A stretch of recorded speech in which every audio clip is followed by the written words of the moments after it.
Sœur Bédestel, spécialiste en droits humains et les questions du genre. Pourquoi seulement les enfants et non les adultes?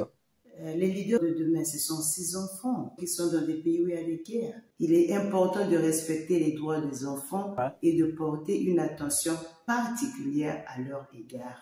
Parce qu'à un certain moment, même la communauté internationale est indifférente face à la situation de tous ces enfants. Et donc, c'est cette attention que moi, à travers cet ouvrage, je veux que l'humanité puisse porter.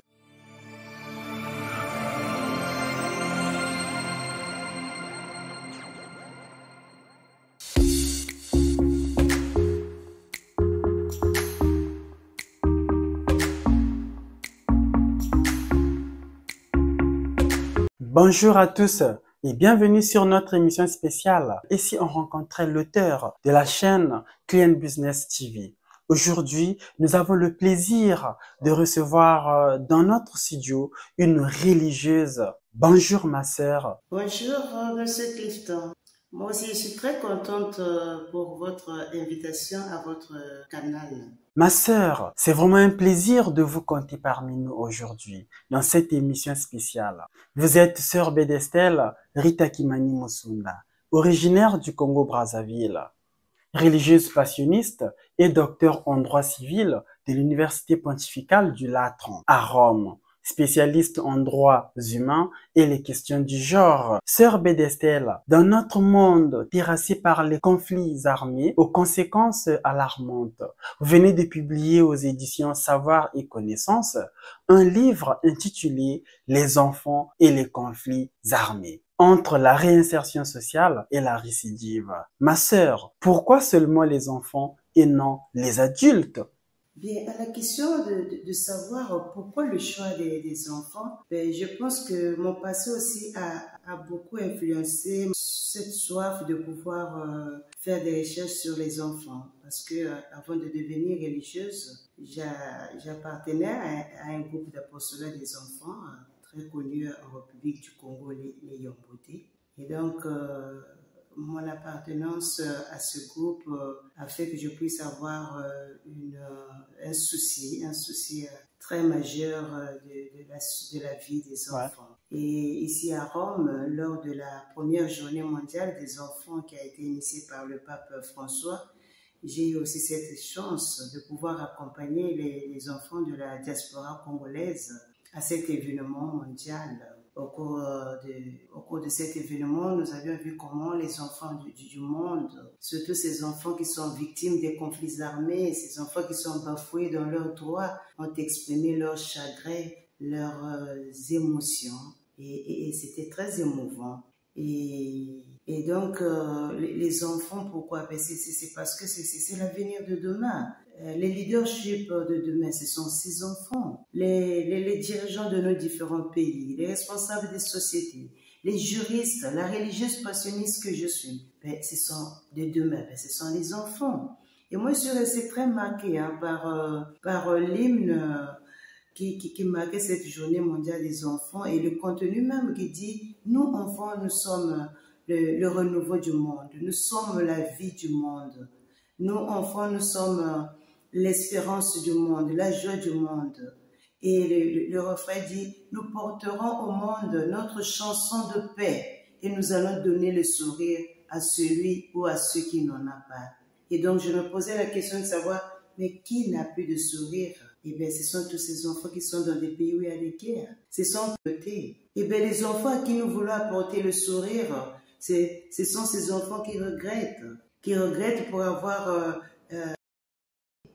des enfants qui regrettent parce qu'ils ne savent plus se sortir dans la société.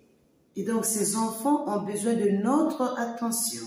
C'est pour ça que dans mon ouvrage, j'ai dit, actuellement, les mots ne suffisent pas pour faire face à tous ces mots. C'est-à-dire tous ces discours liés à la promotion des droits, des principes, des discours démagogiques, on n'en a plus besoin, mais nous avions besoin des actions concrètes parce que l'enfant, c'est l'avenir de demain. L'enfant, c'est l'espérance de demain.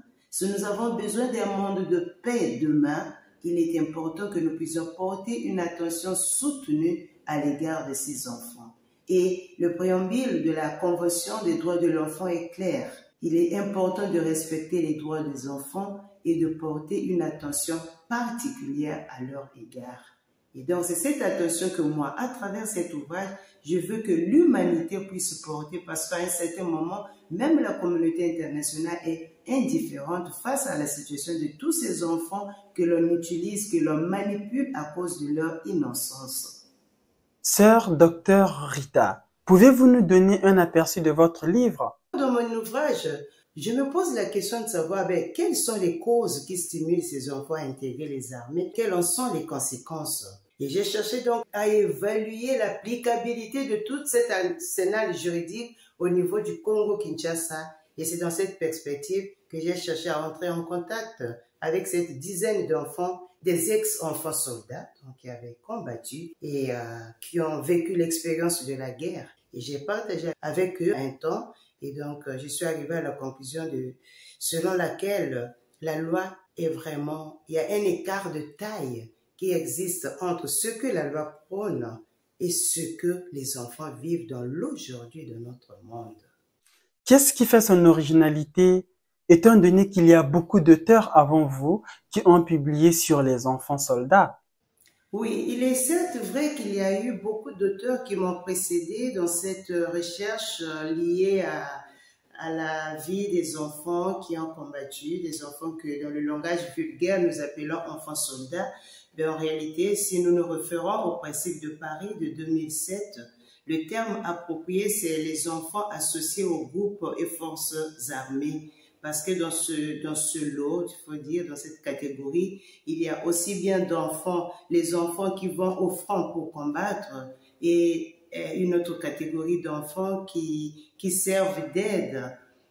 Des enfants qui sont là comme des espions, des enfants qui sont là qui sont utilisés pour d'autres services, et donc aussi bien les enfants qui vont au front que ceux qui aident dans les différents services lors des affrontements sont considérés comme des enfants associés aux groupes et forces armées. Mais dans le langage vulgaire, nous les appelons des enfants soldats. Alors, comme je le disais, c'est vrai qu'il y a eu beaucoup d'auteurs qui ont réfléchi avant moi. Le professeur Kinge Kienge, professeur Izubu, il y a l'écrivain Biruka Inonson qui a aussi réfléchi dans ce sens. Mais ce qui fait la particularité de mon livre, c'est le fait que je sois descendu sur terrain, que je puisse palper la réalité du doigt. Et c'est ça en fait l'originalité. J'ai eu cette chance de pouvoir rencontrer 10 enfants, ex-enfants soldats, 10 ex-enfants soldats qui m'ont manifesté leurs sentiments, qui m'ont exprimé leurs émotions. Et c'était aussi une occasion pour moi donc d'évaluer leur situation post-réinsertion. Parce que c'est vrai, ces enfants ont suivi le processus DDR, démobilisation, désarmement et réinsertion. Mais la question qui me préoccupait était celle de savoir dans quelle situation se trouvent-ils. Et donc, ce que je rapporte dans le livre, c'est ce que moi-même j'ai vu et vécu, parce que je les ai rencontrés, j'ai récolté leurs témoignages, et c'est ça aussi que j'ai reporté dans mon livre. Vous êtes religieuse et d'abord femme. Quand vous rencontriez et parlez avec ces fillettes et garçons, après, il faut les quitter et retourner chez vous. Comment vous vous sentiez-vous? Et que vous inspire l'avenir des pays dans lesquels vivent ces enfants? Oui, je suis une religieuse de la congrégation des sœurs passionnistes de Saint-Paul de la Croix. Et ce qui nous identifie au sein de notre Église, c'est le faire mémoire de la passion de Jésus et des douleurs de Marie. Et donc, après avoir parlé avec ces enfants, un enfant qui te dit, ma sœur, on m'a réinséré physiquement, mais pas psychologiquement. Ça signifie que l'enfant a encore des blessures. Et donc, en religieuse passionniste que je suis, j'ai commémoré d'une manière ou d'une autre la souffrance de Jésus dans ses enfants. Dans ces enfants qui disent qu'ils ne savent plus s'en sortir dans la société parce qu'ils ont posé des actes cruels et dégradants. Dans ces enfants qui disent que maintenant ma situation ne s'améliore pas parce que ces milices m'avaient utilisé comme pour leur exploitation sexuelle. Ces enfants qui disent que je suis appelée de faire mon travail le soir, de nuit, Parce que si je le fais la journée, je n'ai pas de permis de conduire et donc ils vont mettre la main sur moi. Parce qu'après la réinsertion, j'étais malade et donc la formation que j'ai suivie n'était pas sanctionnée par un certificat. Voilà. Donc c'est tous ces moments douloureux, toutes ces situations difficiles que j'ai pu rencontrer sur le terrain et de voir ces jeunes qui sont l'avenir de demain traverser des moments sombres. Et c'est comme si c'est le Christ qui traversait les moments sombres à travers ses enfants. Voilà comment est-ce que, comme passionniste, j'ai vécu ce moment un peu difficile du travail de terrain. Ce n'était pas facile, je peux l'avouer. J'aimerais bien être cette sœur qui écrit pour attirer l'attention d'un public qui semble être distrait et indifférent à une situation pourtant qui est très importante. Parce que si aujourd'hui nous n'arrivons pas à prendre soin de ces enfants, à promouvoir leurs droits, eh bien, le futur, le monde de demain fait peur. C'est pour cela qu'il faut une attention soutenue sur la vie des enfants. Il n'y a pas que les enfants ex-soldats, mais aussi tous les autres enfants du monde qui vivent dans des conditions difficiles, qui ne sont pas respectés dans leurs droits. Voilà comment est-ce que j'ai vécu ce temps comme religieuse passionniste. Sœur Rita, le phénomène enfant-soldat prend de l'ampleur du jour au lendemain. Dans les pays en guerre, et vous notez également dans votre livre que selon le rapport de l'UNICEF du 12 février 2024, un effectif alarmant et criant de 300 000 garçons et filles sont enrôlés de force dans les groupes armés. Est-ce que c'est la recrudescence du fléau qui vous a inspiré d'écrire cet ouvrage ou autre chose? Les conflits armés et les enfants, entre la réinsertion et la récidive, est une inspiration de l'histoire d'un jeune garçon du Congo-Brazzaville âgé de 17 ans qui avait intégré les milices armées lors de la guerre de 1997 et qui, jusqu'à présent, n'est plus revenu auprès des membres de sa famille. Et donc, il se pose la question de savoir, est-ce que ce garçon est en vie ou était encore-il mort pendant les conflits? On ne sait pas. Mais une chose est vraie, sa disparition est une douleur énorme pour les membres de sa famille. Alors, j'ai cherché à interroger la loi pour ce qui concerne les droits des enfants lors des conflits armés. Et donc, je me suis rendu compte qu'en ouvrant les conventions de Genève de 1949 et leurs protocoles additionnels, qu'il y a beaucoup de principes prônés au niveau international, notamment le principe du non-enrôlement des enfants lors des conflits armés et l'obligation de les réinsérer, les démobiliser et les désarmer. Je lis en fait les dispositions de l'article 77 du protocole 1, qui interdit de recruter les enfants de moins de 15 ans dans les forces armées et dégage l'obligation de prendre toutes les mesures possibles dans la pratique pour que les enfants de moins de 15 ans ne participent pas directement aux hostilités.